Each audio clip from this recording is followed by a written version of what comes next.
aba federation njamba omukisa guno muguyite mbwangu nze nfunze ku byange n'ebyamwe mbifunze tebaagala lwaki ani akigamba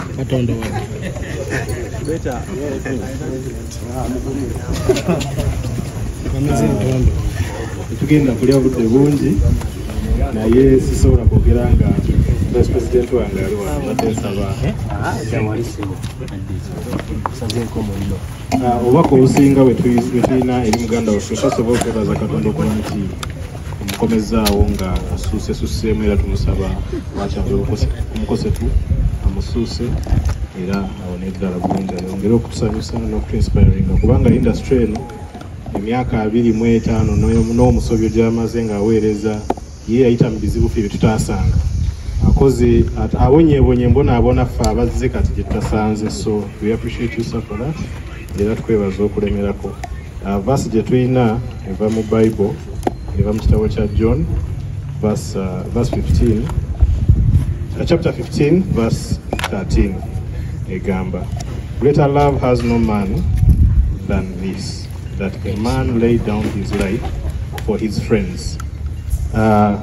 Evunulwa nti omukwano gw'olaze abantu mikwano gyo abantu ab'enjawulo kiva ku mutima gw'oyo bakiva mu maanyi g'oyo asazeewo okwewaayo olw'abalala oluusi n'asacrificinga essanyu lye kimanyi bingi by'oyitamu bikisizeemu kino kiri naye osigadde oyimiriddewo abantu bangi abayise mu mikono gyo n'abatayise mu mikono gyo naye nga bafunye inspiration ku art wo b'oyambye mu studios b'owandiikidde ennyimba b'oyigiriza ebintu bingi bangi bayinza obutasobola nga kujja byogera but fe ababeera backstage ababeera behind the doors we know we appreciate you ebale nnyo ssebo basawo ne banyabo bunsanyusa obalaba nate nsookeradde okwebaza Father Luka okutwagala ennyo okubeera omunaffe mu mbeera yonna emirundi mingi tuzza no ku St. Joseph Church mu mbeera zonna nga Father bwazza bitotola tujjiddeyo mu nnaku tujjiddeyo mu ssanyu naye okubeera eno church yaffe sobola okuba nti St. Joseph naye church yaffe ng'abakatoliki church yaffe Muzeeyi Mayanja gyasiiba atugamba nti ekereziya yaffe tujjanga era tujja kusiga nga tukomawo ntuusa okwebaza kwange eri mwenna abali wano bataliiwo saalisobodde kufaanana wendi saalisobodde kusuuka singa temwansabira mwebale eddala neebaza nnyo ekyensuso Omusamaliya era nze mbadde mbeera mu Amerika nga muyita Musamaliya wange neebaza nnyo Juliet Zawedde okugira mu budde okuyitibwamu Katonda yamutuma ne bwe yamutuma ng'omuweereza we naye yawuliriza era n'akola ekyo Katonda kye yamutuma najja nanzija kukuwona ntwala ne bakwano bange gyempanga liri mu Amerika abadde banjanjaba mu mbeera yonna neebaza abasawo ab'e Nakasero n'abasawo bonna abalala gyentambulidde eyo mwebale nnyo mwebali eddala naye bakwano bange gyambajjukize Father abadde atuwulya musomerimu agambye nti Mukama njagadde nnyo nze ng'omuntu nti buli kyenkuteeko Mukama abadde agamba yes tagamba ngako nno tuli banjawulo abamu ku ffe biwandiiko Katonda byawandiika ku mulembe guno nze naye ng'omuntu nkolobera olumu n'ensoberwa naye tisa erinnya libayita Joseph Chameleon emyaka 2 n'okusoba abamu Katonda abali bawa byali bazitoweredde nga nagwe linzitowerera olumu nina ssebo okusomoozebwa nange Chameleon bwe nsitudde nzitowako olumu nenjula okulemererwa naye nze okulemererwa nnyo noona naye soono nanga kuntereeza buki butereeza ekyo nakyo Mukama nkimwebaliza abamu bankwata ensobi bwenkyamiddemu naye nga bwe mbakwasa erinnya Joseph Chameleon tebasobola litambuza yadde omwaka ekyo nkyebaliza Katonda okumpa amaanyi n'obuvumu okusigala nga mpita mu kusoomoozebwa kwonna nensigala nga nkyalina essuubi bakwano bange mwenna abampulira eyo leero saagala kwogera nga muyimbi oba kanjogere ng'omuyimbi ate ensonga etuuke edda gyeyagala ekole ki etuuke. Abantu balaba abayimbi batuyita abayaaye olwokuba tukolera emirimu gyaffe eyo awanyoomebwa. Leero njagala nga bwe mutulabirako nze mpulira ne bwana mukulu nyina omulidde manyi Kamiliyoni bwayogera era ayogeddemu kkoŋŋanzi. Mulimu abaana abato abaliyo nga balabira ku nze ne bambala nga nze abalala ne batambula nga nze.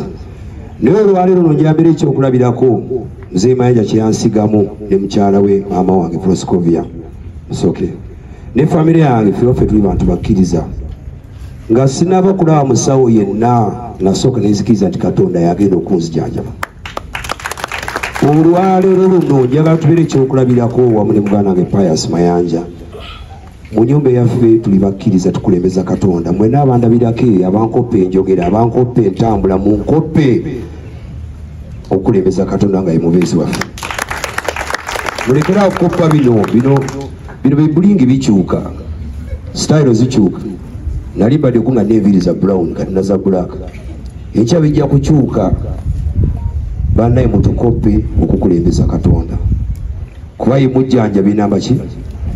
Nambemba n'abasawo batereza battanya buttanya nsonga. Nze siina bwana mukulu ngenda kufunza kuba tuyina emisa endala sayidi eri naye nze entale zange ziwangula lwa nsonga ndi mutume wa Katonda. Ate mpulira ekigambo kyange mbayitaawo nempita. Nze mpita watayitika. Nemanyi lwaki mpitawo? Mukama yatema empenda yange. Bakwano bange mukole emirimu gyammwe mubeere bantu balungi. Mubeere bantu balungi nnyo naye ekisinga obukulu mutye Katonda. Bwana mukulu mpulidde essanyu lingi nnyo nga miziku wange omumanyi nnyo. Omenye luyimba ku luyimba. Lwaki? Ku lwansonga ennyimbe zange tezisosola, ennyimbe zange ziyigiriza, ennyimbe zange ozikuba nga ne maama atudde awo ne ssengawo ng'ali awo n'abano bali awo. Era nkulayira bwana mukulu sigenda kuswaza ekereziya na nzikiriza yange tolimpulira mu kigambo kyesitaza oba kiwemula mu miziku wange tekiribeera. Bakwano bange basiibula nga mbagamba nti olutalo lwakatandika, olw'abasawo lwawedde, olwange lwe luddako nze ng'omuntu. Kabaka bwe yawaŋŋanguka mu Bungereza yeefuuzafuuza kuba Namulondo yali agireseewa mu Buganda era nga yitibwa kabaka naye atalina bazaana be nabambejja ne Namulondo ye. Nange nno bwe mbadde eri gye mbadde n'okwefuga kuba teri wengazirira tewaliwo. Abazungu tebamanyi nnyo tebanjayalira nga mukola. Era Juliet yansibidde entala nga nkomona ngamba Kamiliyoni katoddayo buli kiyo kiriyo mu bungi abateesi bangi ne wano mbalaba abamu. Tosobola kunga tukuŋŋanye mu ekereziya eno yonna kusaba kuno okwaleero tosobola nti wano wabulawo Yuda era waliwo. Yes, era yatambulanga ne Yesu. Naye eyo si ensonga esinga obukulu ebikemo bingi nnyo wano n'okusomozebwa kungi nnyo naye era Mukama we musumba wange byonna nja kuvuunuka. Mbasuubiza bakwano bange nti eno ssuula mpya. Yes, eno ssuula mpya tubeere basajja bakulu. Omwezi guno guggwako ennaku z'omwezi nga 3 mpeeza emyaka 47. Abasinga bagikulenka kuba abamu kwe nasoma nabo basanga ndaba nga ab'enkaaga.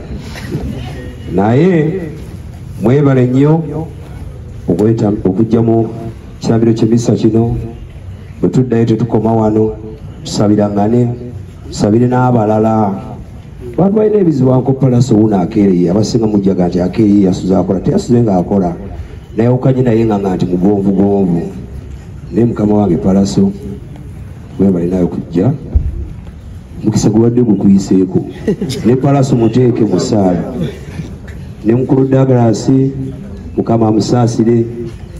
Bane mwebale nnyo mwebale edda bannamawulire mbaddamu era ne mbagamba muli bantu balungi nnyo kuba mummwe bwe tuyita okutuusa obubaka waffe mu bantu.